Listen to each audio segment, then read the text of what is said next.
Olá, telespectadores e caros internautas. Estamos aqui para mais uma entrevista do Gente da Gente, com uma pessoa que eu reputo assim maravilhosa e de uma sabedoria extrema nesse tema que nós vamos abordar. Nós vamos abordar hoje o tema eleição. Sabe com quem? Com o advogado querido e amado Gustavo Ferreira. Gustavo, muito prazer ter você aqui. Olá, minha amiga Cláudia, tudo bem? Sempre um prazer estar aqui no Gente da Gente falando de direito eleitoral.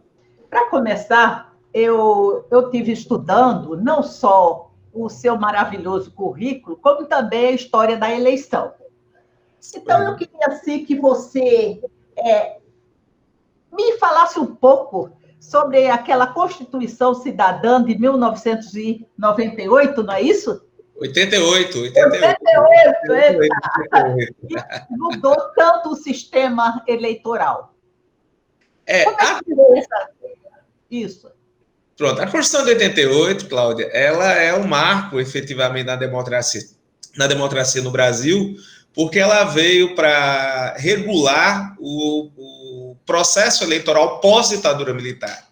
Né? Nós tivemos a ditadura de 1964 a 1985, e o regime ditatorial ele fazia uma série de alterações no processo eleitoral, uma série de mudanças. Então, a Constituição de 88 veio ser uma Constituição garantista, uma Constituição para a preservação do processo democrático, inclusive com uma previsão expressa de que aquilo que altera diretamente o processo eleitoral só poderia valer um ano após a sua aprovação.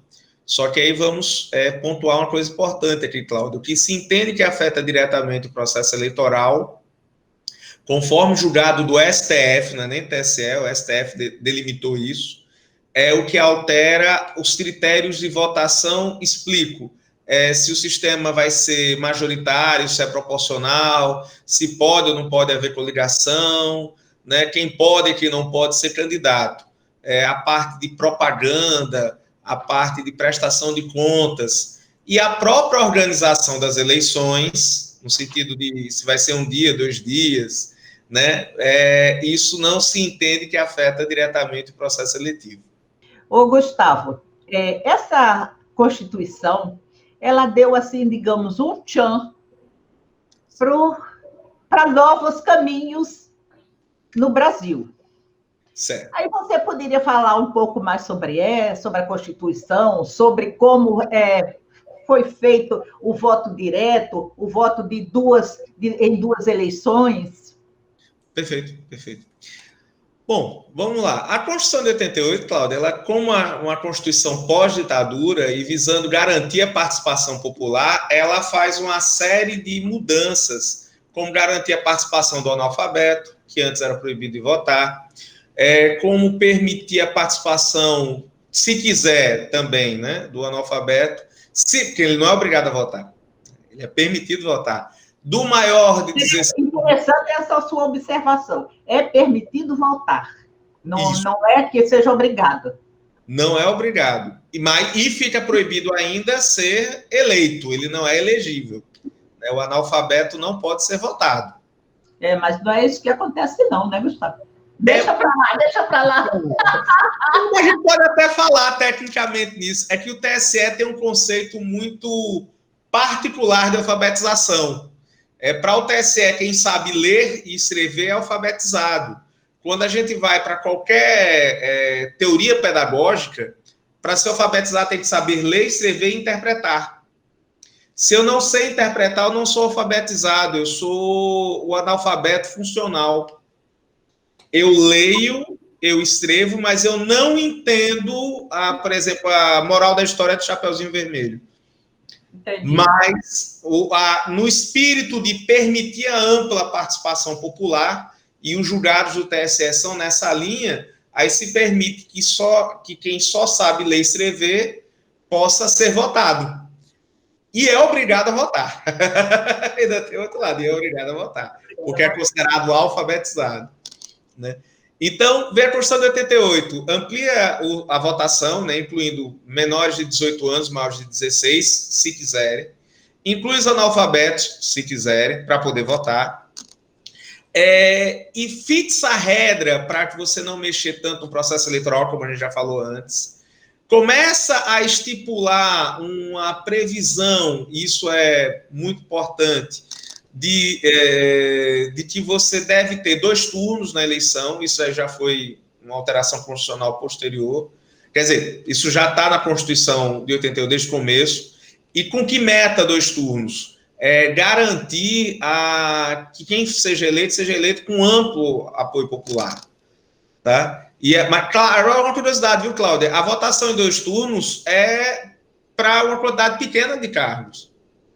É interessante, eu estava lendo isso para poder conversar com você, que é o mestre no assunto, né?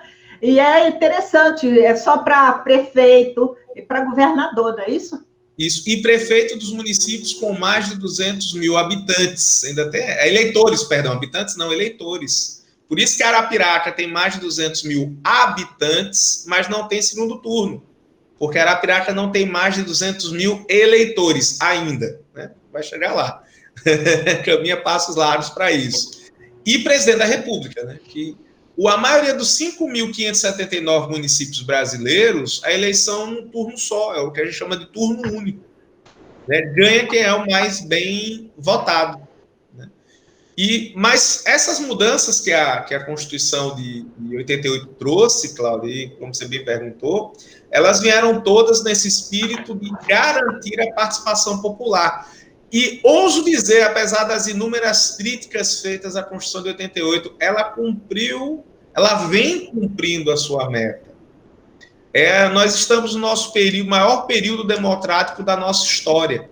Se considerarmos a posse da chapa Tancredo Sarney, em março de 85, nós completamos 35 anos ininterruptos de democracia. Se considerarmos que essa foi uma das poucas constituições com efetiva participação popular, né, desde a sua aprovação em outubro de 88, ela vai completar esse ano 32 anos. Das constituições efetivamente democráticas, é a mais longeva na história do Brasil. Então, a gente ela tem, pelo menos na área eleitoral, né, em que pese as críticas, e elas existem, evidentemente, até para melhorar a Constituição, né, deve haver críticas. É verdade. Ela tem cumprido bem esse papel. Por isso que, curiosamente, muita gente pensava em tirar a eleição desse ano, né, adiar para 2020, ou até para 2022, e respeitar o espírito da Constituição de você ter uma alternância, ter a mudança de nomes, é que o adiamento foi aprovado, mas ainda dentro desse ano de 2020. Quer dizer que não podia ser adiado pela Constituição, ser adiado para 2021. A 2021 seria, na verdade, não há expressamente, é um ponto interessante, não há expressamente uma proibição na Constituição para isso. Mas o espírito da Constituição é que haja alternância de poder, haja um rodízio. E se você prolonga os mandatos, você acaba quebrando essa alternância. Além do que, o grande medo, principalmente daqueles que defenderam a manutenção nesse ano, é que houvesse um adiamento e abrisse um precedente perigosíssimo de futuros adiamentos por motivos não tão graves quanto a pandemia. Esse ponto foi levado em consideração. Tudo assim tem que ter um receio de precedência, não é? Sim. Eu posso falar assim? Falei bonito. O receio de precedente, né? Isso. De precedência, ou seja, se entra isso hoje, pode entrar amanhã como uma interpretação, na mesma interpretação, mesmo que seja uma coisa diferente. Eu falo assim porque eu acho o direito lindo, sabe? Eu acho lindo. Eu gosto também, sou tendencioso. Quer dizer, que abriria uma precedência, né? Isso. Entendi. E seria muito perigoso, né? Porque poderia, não por um fato tão grave quanto a pandemia, né? Se entende que a pandemia é grave, claro, mas abrir um cenário arriscado, para o futuro. É muito. Agora, antes dessa Constituição, já teve uma lei importante que eu estava vendo, como conhecido como a Lei Saraiva, né? Em 1881, olha, eu tô hoje votando Gustavo, né?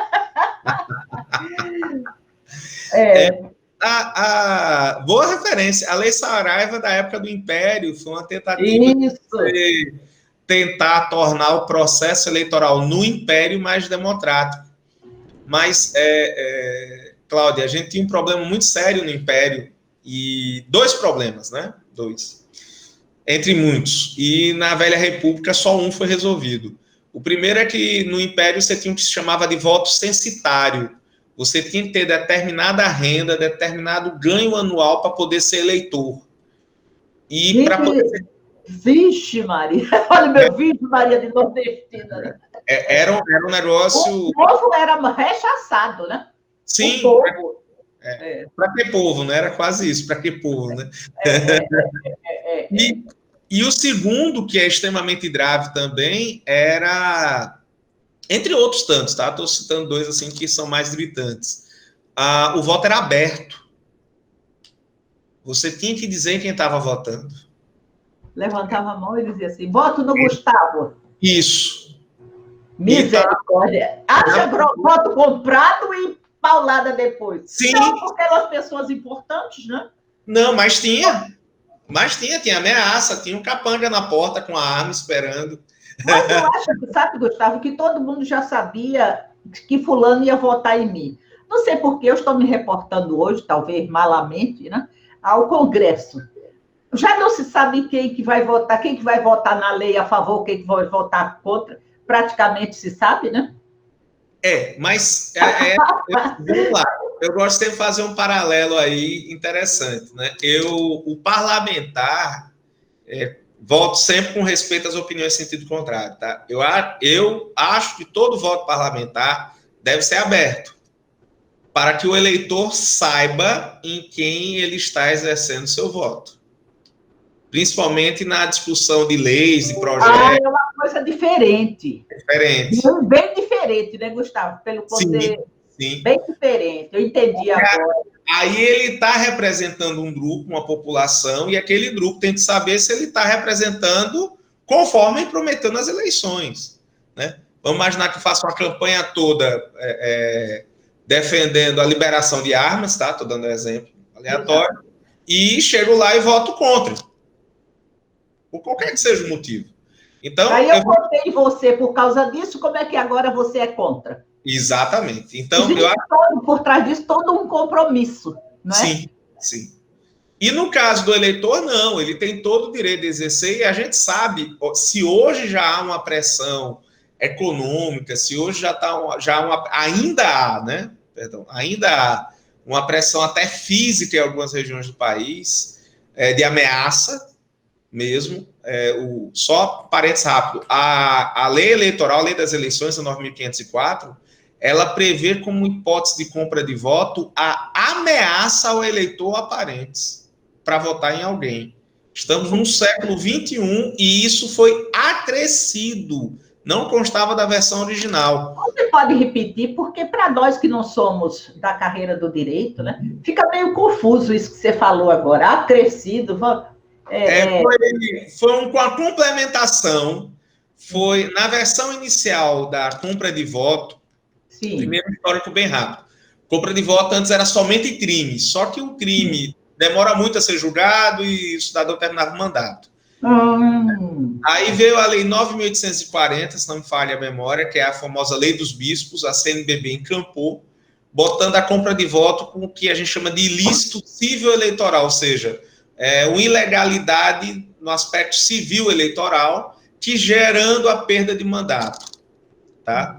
E isso foi evoluindo, hoje você não somente perde o mandato, como fica inelegível.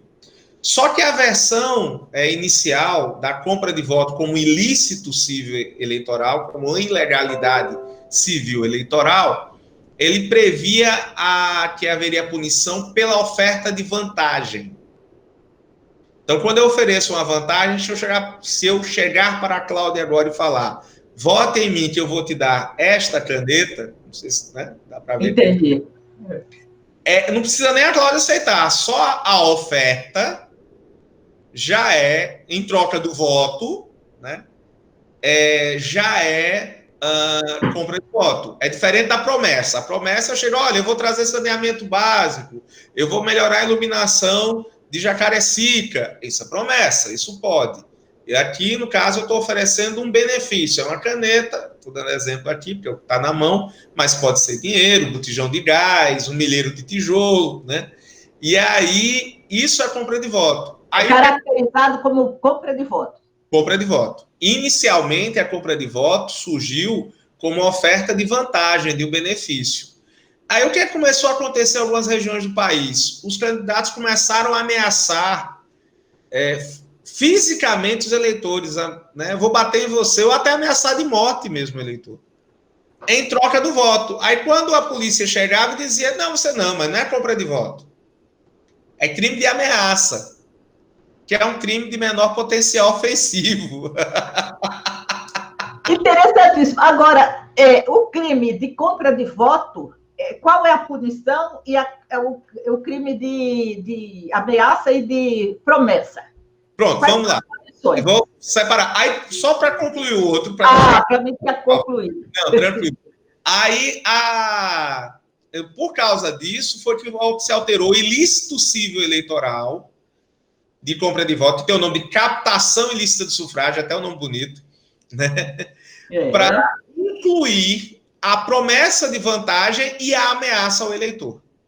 Então, a compra de voto ela pode ser punida no aspecto civil eleitoral, como a gente está mencionando, né, que é a captação ilícita de sufrágio, tá? E ela tem, há muitos anos, tem uma sanção no aspecto criminal eleitoral, é outra área, tá? Que é compra de voto também, mas tem um outro nome, corrupção eleitoral. A corrupção eleitoral é o aspecto criminal da compra de voto. Então, quando o candidato compra voto, ele pode responder por 2 processos ao mesmo tempo. O criminal eleitoral, por corrupção eleitoral, tá? E o civil eleitoral, de captação ilícita de sufrágio, pela oferta de benefício em troca de voto.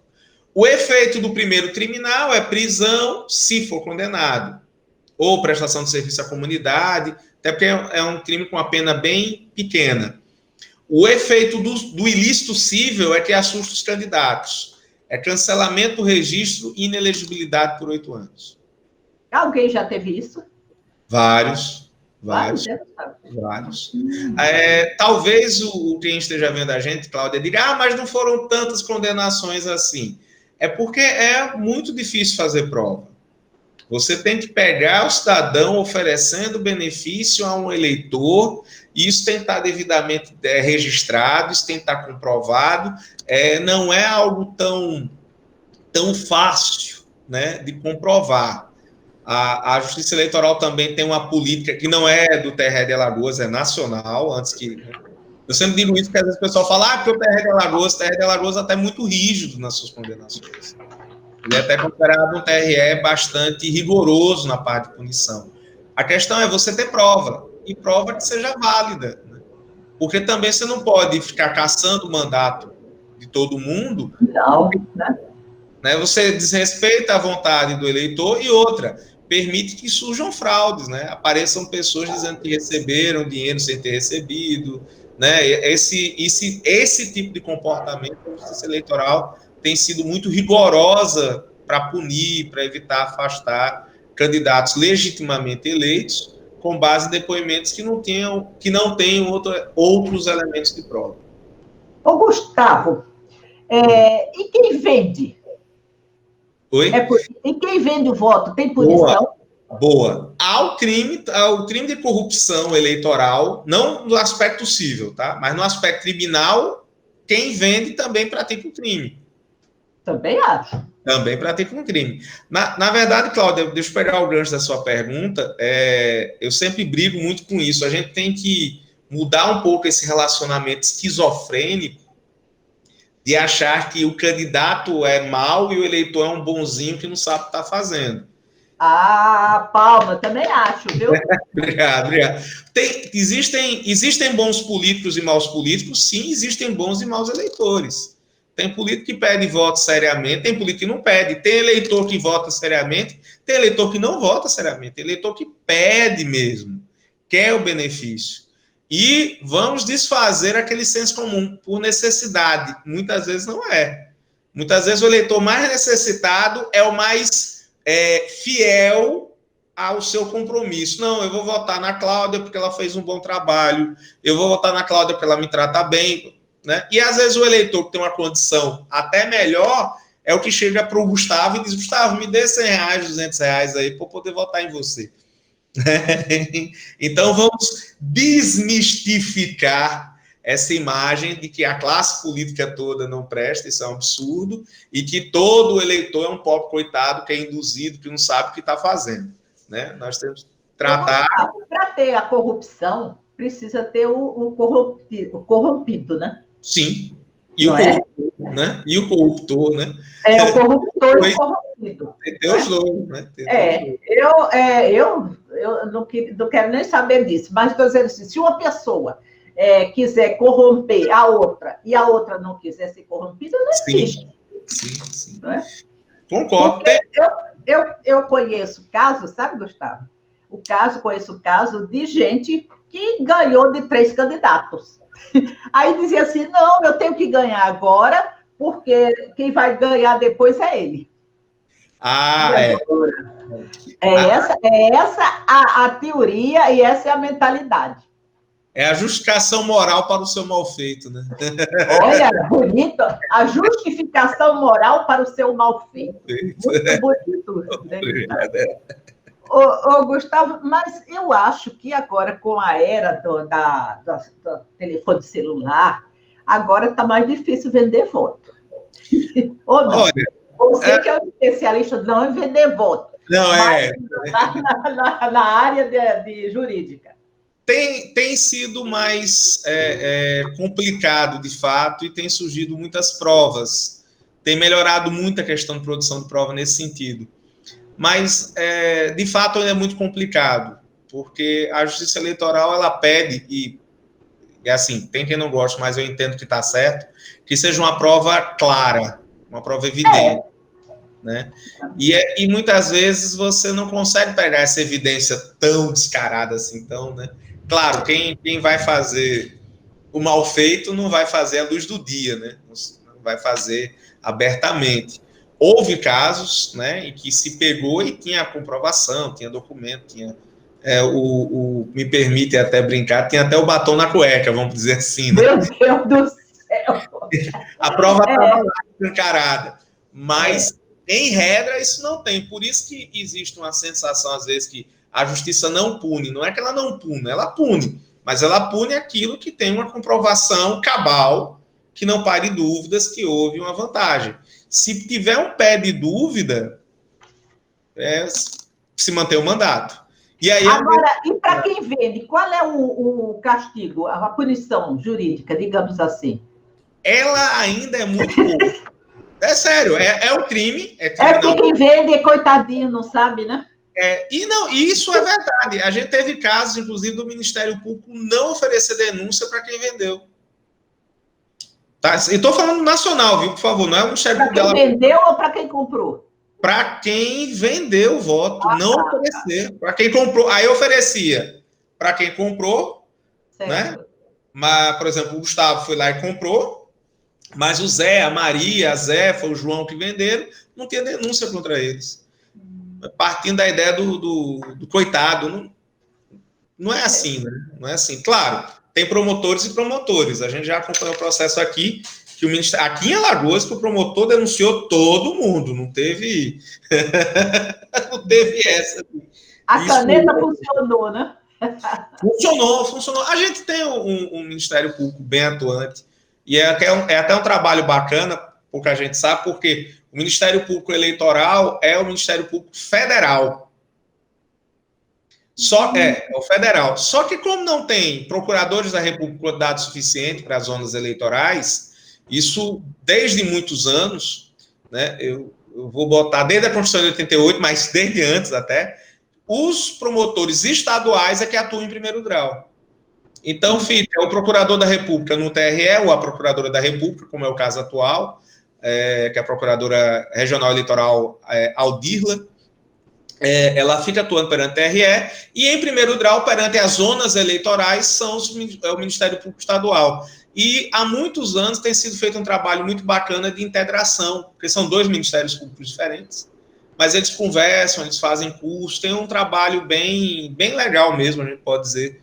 Pelo menos falando aqui por Alagoas, tá? De trabalhar em conjunto, de trocar experiências, de preparar, principalmente, a gente tem uma geração nova de promotores, né? Houve um concurso recentíssimo, tem uma quantidade imensa de promotores que vai fazer a primeira eleição municipal agora, e eleição municipal, minha amiga Cláudia, é eleição. Eu brinco que a eleição para medir o aperreio não é a estadual, não é a nacional. Todo mundo diz isso, né? Todo mundo diz isso. Cláudia de Bulhões, na entrevista, Cláudia Bulhões faz um papo informal sobre eleições com o advogado eleitoral Gustavo Ferreira, que é meu amigo do peito. Pena que eu não vou ser candidata. Gustavo, verdade.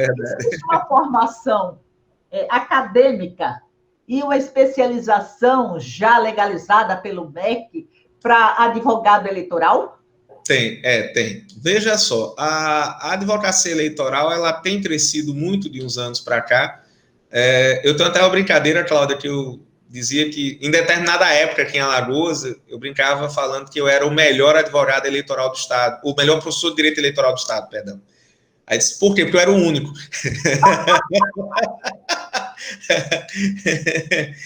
Aí houve uma evolução, né? E hoje nós temos outros colegas.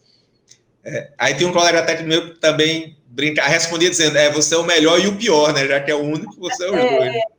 Interessante. Mas a faculdade já tem direito eleitoral? Já tem. Não está em todas as faculdades. Em muitas faculdades está com matéria optativa, né? Não é matéria obrigatória. Na faculdade que eu leciono, SESMAC, é matéria obrigatória. Foi a primeira faculdade a implantar direito eleitoral no estado de Alagoas, SESMAC Maceió. E a gente tem evoluído cada vez mais. Em outras faculdades tem entrado direito eleitoral, né, na Universidade Federal também está, na estadual. Nós já tivemos aqui em Alagoas uma pós, né, lato sensu, como a gente chama, de direito eleitoral, que é a especialização, um convênio até do SESMAC com o TRE de Alagoas, né, via Escola Judiciária Eleitoral, na época que a juíza Ana Florinda era desembargadora eleitoral. Infelizmente, depois essa pós acabou não tendo mais turmas. Hoje, a pós presencial mais próxima que nós temos é em Pernambuco, que é uma estrutura bem parecida com a que tinha aqui. É um convênio da Escola Judiciária Eleitoral TRE de Pernambuco com uma das faculdades lá de Recife, e as aulas são dentro da Escola Judiciária Eleitoral. É bem bacana, porque como na região é a única pós-eleitoral, você tem alunos não só de Pernambuco, mas de Alagoas, Paraíba, Rio Grande do Norte, Ceará. Então, é uma aula bem animada. E via virtual, via online, né? Já que estamos nesses tempos online, existe uma pós-eleitoral, que essa eu posso dizer com certeza, não estou dizendo que não tem outras, mas essa com certeza, já até bem antiga, da PUC de Minas. Né? A PUC de Minas tem uma pós online de direito eleitoral bem interessante. Salvo engano, o IDP, que é o Instituto Brasiliense de Direito Público, estava montando também uma pós na área de eleitoral, não sei se efetivou. Então, assim, há como você se formar, como se qualificar, uma série de cursos. Né? Mas quem não tem esses cursos não é impedido de advogar eleitoralmente. Agora, perdão, desculpa. Não, é bom começar devagarinho, vamos dizer assim. Pegando uma eleição mais tranquila, uma eleição começa municipal para um vereador, vai dando uma estudada nas resoluções do TSE, vai se atualizando. O direito eleitoral, se fosse uma religião, Cláudia, eu sempre brinco isso com meus alunos, seria o budismo no Brasil. Explico, tem muita gente dizendo que entende, mas na verdade tem uma meia dúzia de iniciados. É verdade, Gustavo. Mas, Gustavo, uma coisa interessante, sabe, Gustavo, que as pessoas não entendem, e eu não entendia, até eu agora, para lhe entrevistar, claro que eu precisei estudar, né? Então, o voto nulo e voto em branco. Explica para o meu telespectador. Bom, vamos lá. Eleitoralmente falando, voto nulo e voto em branco são a mesma coisa. Eleitoralmente dizendo, o voto nulo e o voto em branco, eles sim representam ou satisfação completa, tanto faz, ou insatisfação completa, ninguém presta. E em termos eleitorais, o efeito deles é zero. Você votar nulo ou votar em branco eleitoralmente é irrelevante no Brasil. Inclusive aquela lenda de que, se mais da metade da população votar nulo, votar em branco, eu vou ter anulação das eleições, tal. Isso não existe. Se 90% do eleitorado votar nulo, votar em branco, por exemplo, a prefeito de Maceió, o que é que a Justiça Eleitoral vai fazer? Vai pegar os 10% que votaram válidos, e esses 10% vão escolher o prefeito, o vice-prefeito e os vereadores de Maceió. Ponto. Na eleição de 2016, de cada 3 eleitores, 1 não votou. Em Curitiba, São Paulo e Rio de Janeiro, nas cidades, né? São Paulo e Rio. O pessoal, os cientistas políticos foram para a TV, ocuparam espaços aqui como seu gente da gente para dizer que é crise da legitimidade, parará. O pessoal do direito eleitoral, qual o problema? Nenhum. 2 terços não votaram, votaram. Pronto, esses 2 terços vão eleger prefeitos e vereadores e acabou, não tem conversa. Agora, isso aí, você está falando o voto nulo ou voto branco, a mesma coisa. A mesma coisa, tanto nulo quanto branco. Agora, tem o seguinte, Gustavo, eu posso votar em branco no candidato, mas posso votar na legenda. Sim, não, mas aí vamos lá. Porque, primeiro, antigamente tinha, mas desde a atual lei das eleições, a 9.504, de 1997, o voto branco ele era usado na contagem e tal, e isso não existe mais. Então, não? Não. Voto branco, voto nulo é a mesma coisa. Valor. Mas não. Eu quis dizer assim, Gustavo, eu voto em branco no candidato. Isso. Mas voto no partido. Pronto, mas aí que pronto. Eu estava. Vamos lá, por etapas, né? É a ansiedade de dar conta de tudo. Então, nessa segunda etapa que você falou, é possível fazer isso. Na verdade, o voto de legenda, que é para os cargos proporcionais. Quais são os cargos proporcionais? Vereador, deputado estadual, deputado federal. Eu estou votando no partido. O voto legenda é o voto no partido. Tá? 0-0. Estou votando no partido gente da gente. O que é que eu estou dizendo com o voto legenda? Não me interessa quem é o candidato desse partido. Se é desse partido, é bom. Tá? E isso só é possível nas eleições proporcionais. No cargo majoritário, eu tenho que votar no número do candidato que está disputando aquela eleição. E se eu não voto o número de um candidato naquela eleição, meu voto não é válido. E aí... importantíssimo, Gustavo. Quer dizer, eu gostaria até que você repetisse, porque tem coisas assim que você fala e você entende muito, e o telespectador tem que aprender. Vamos chegar lá. Não pode ter voto do partido ou no quociente, né? Como diz, quociente, para presidente, não é isso? Presidente, governador, prefeito e senadores. São eleições que a gente chama de majoritárias. Por que são majoritárias? Ganha quem tem mais voto. Para deputado federal, deputado estadual e vereador, são eleições proporcionais.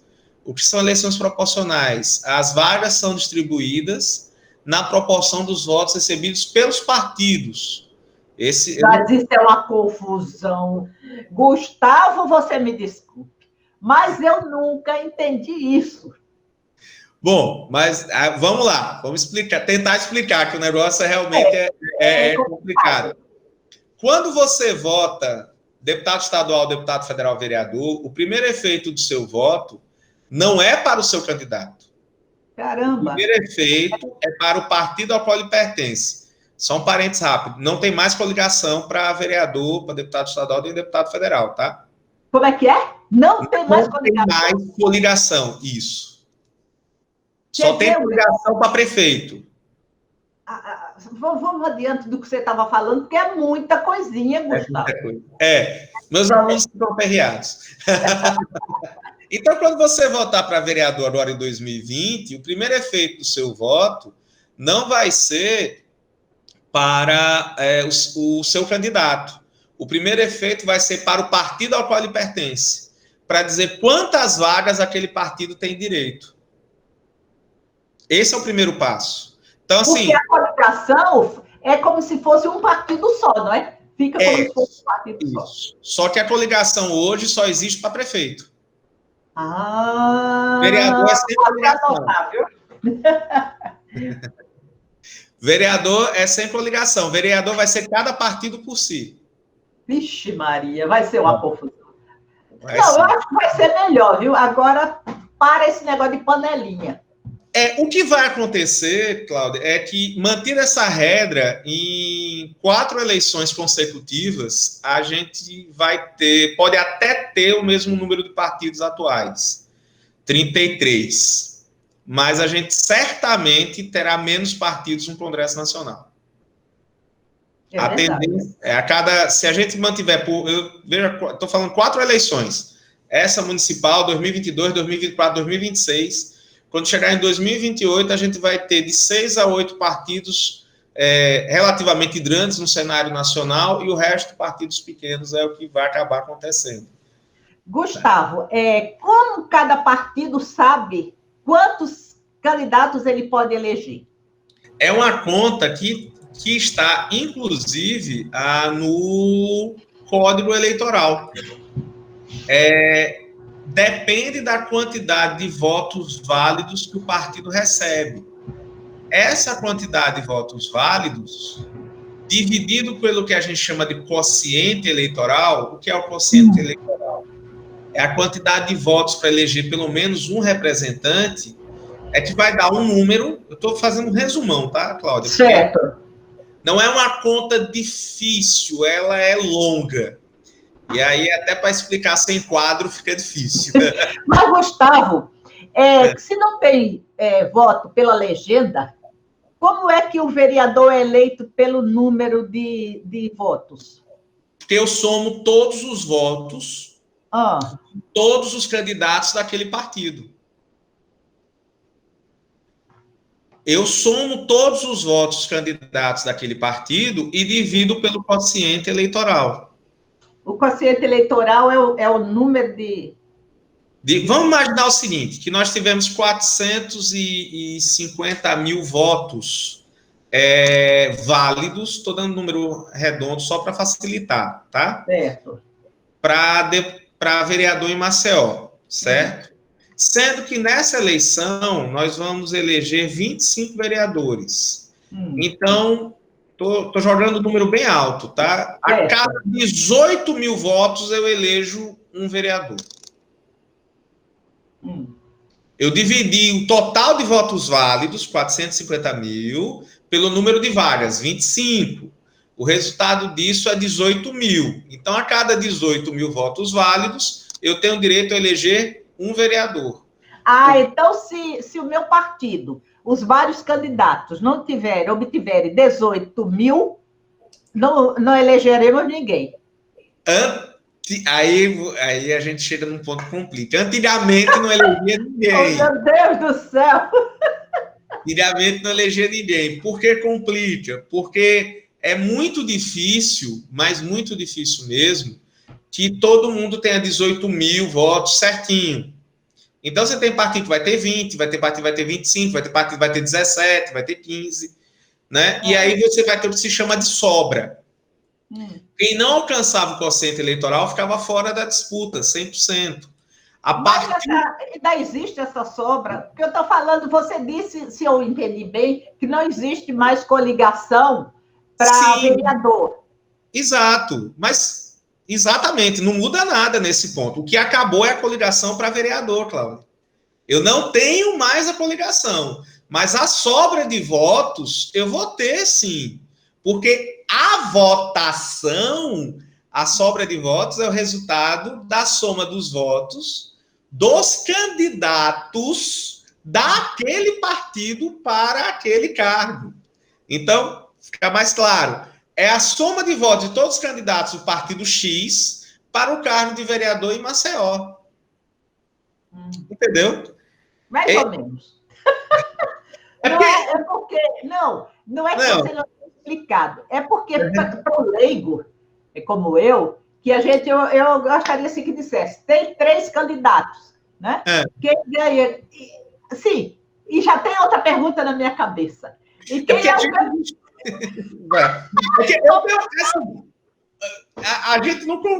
Eu queria concluir só. Conclua, desculpe. Não, é só para a gente deixar claro. Então, entenda o seguinte, o que é a sobra? Primeiro, deixa eu começar no começo.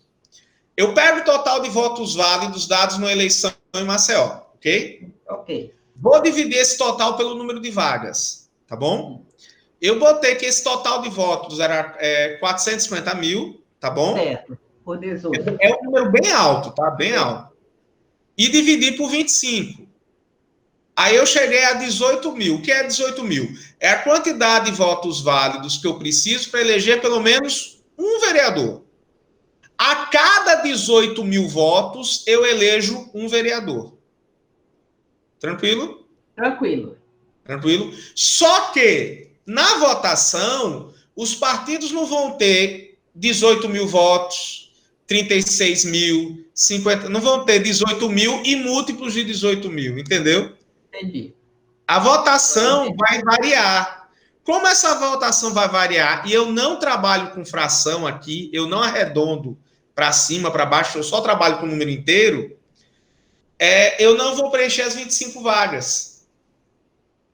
Vão ficar vagas faltando serem preenchidas. Essas vagas que faltam ser preenchidas é o que a gente chama de sobras. E essas sobras, como é que eu preencho? Pela média de votos, eu vou ver quem tem a melhor média de votação para vereador. Até 2016, quem não tinha alcançado o quociente eleitoral de 18 mil estava fora da disputa, que foi a sua pergunta importante. Foi. Mas a partir de 2018 surgiu uma novidade. Não alcançou o quociente eleitoral, você vai poder disputar essas vagas da sobra. Entendeu? A vaga da sobra é de outro partido. Não, a vaga da sobra é aquelas vagas que não foram preenchidas pelos partidos que obtiveram quociente eleitoral. Entendi, não. Vamos lá. Eu sou uma aluna muito... Não, meu bem, vamos lá. É porque sem quadro, isso é...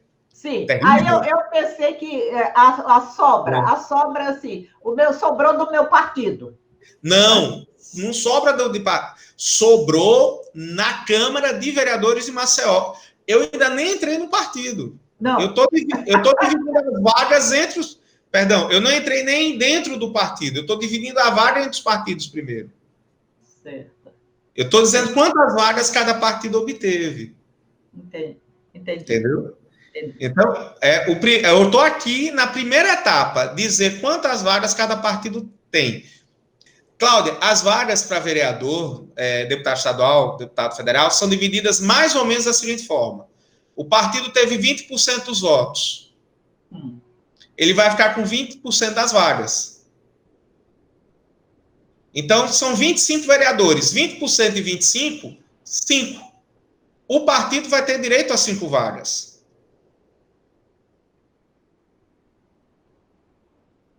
Tranquilo? Tranquilo.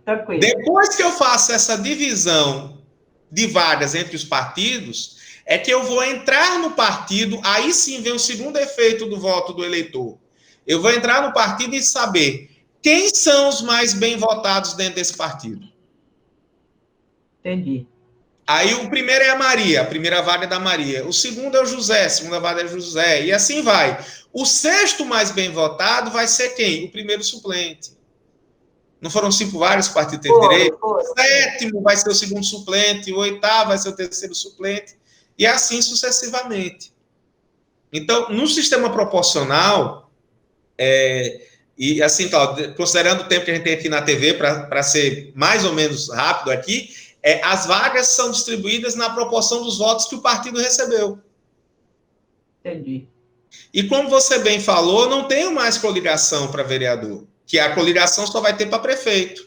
Para prefeito ela vai existir, mas para vereador agora, cada partido vai ter que conseguir essa votação sozinho.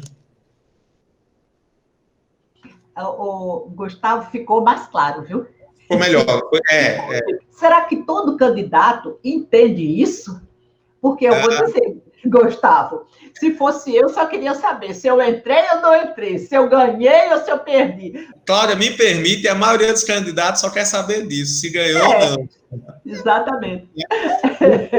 Não se preocupe, deixa eu até devolver sua brincadeira. O pessoal, nem os advogados gostam de explicar esse negócio, porque é um bicho complicado. Eu sou um dos poucos que maltrata os clientes, dizendo, vou mostrar para você como é. Tem data para isso, tem data para aquilo. Começa quando, termina quando, ok? Bom, a partir de quando já estão as sanções? Bom, vamos... Primeiro a gente tem, e é importante, Cláudia, a sua pergunta, porque nós temos a emenda constitucional 107, promulgada dia 2 de julho, onde ela altera a data das eleições para esse ano. Ela é bem específica, ela altera a data das eleições para 2020. Então, a eleição desse ano será no dia 15 de novembro, primeiro turno, turno único, 29 de novembro, onde houver segundo turno. As convenções que começariam agora nesse mês de julho vão para agosto, 31 de agosto a 16 de setembro. No dia 26 de setembro é o último dia para o registro das candidaturas. É o último dia. Gustavo, pois não. Tem um negócio que a partir do dia 11 de agosto as emissoras já ficam proibidas de fazer isso, de transmitir programa, não é? Procede certíssimo. Ficou estipulado já que as emissoras... Na verdade, essa data, Cláudia, era 30 de junho. Com a mudança da data da eleição, a emenda constitucional expressamente permite que quem for candidato e que tiver programa no rádio e na TV tem que mudar, vai poder ficar no ar até o dia 11 de agosto. Entendi. Depois de 11 de agosto não pode. Outra mudança para o mês de agosto que é importante, por segurança a gente sempre está dizendo um dia antes. Dia 14 de agosto é o último dia para a inauguração, é o último dia para pedir afastamento o servidor público comum tem que sair 3 meses antes, é o dia a partir de qual, dia 14 é o último dia de propaganda, que não seja aquela propaganda por uma situação de calamidade pública, ou que aí a Justiça Eleitoral tem que analisar a propaganda, ou propaganda em virtude do Covid. A emenda constitucional expressamente autorizou que haja propaganda das prefeituras, do Estado, da União, sobre a prevenção ao Covid-19. Mas ela autorizou expressamente com uma observação. Se tiver excesso, vai ter punição. Ou seja, o prefeito não pode aproveitar para aparecer na propaganda. Era isso que eu ia lhe perguntar. Se o prefeito podia aparecer. Não, a pergunta é ótima, minha amiga, é ótima. A ideia é que seja uma propaganda de orientação. O prefeito fica lá bonitinho, dizendo, olha, né? Não, é orientar. A gente tem, na verdade... Use máscara, tipo assim, né? Isso, use máscara. Vamos imaginar, Deus queira que isso aconteça, descobrir uma vacina ou um remédio que possa combater. Amém. Olha, amém, né? Nós temos o remédio XYZ à disposição, né? Vamos começar pela população da área de saúde, pela população que tem comorbidade. Então, esse tipo de divulgação vai ser permitido. Agora, o prefeito aparecer lá, né, o prefeito fazer 1 hora, ele conversando com a população, não, aí não pode. Né? Nem, Gustavo, nem sobre a Covid, né? O prefeito não pode falar. Não.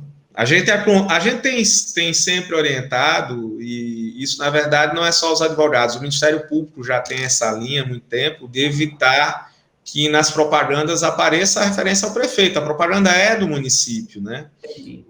A propaganda é do Estado, a propaganda é da União, né?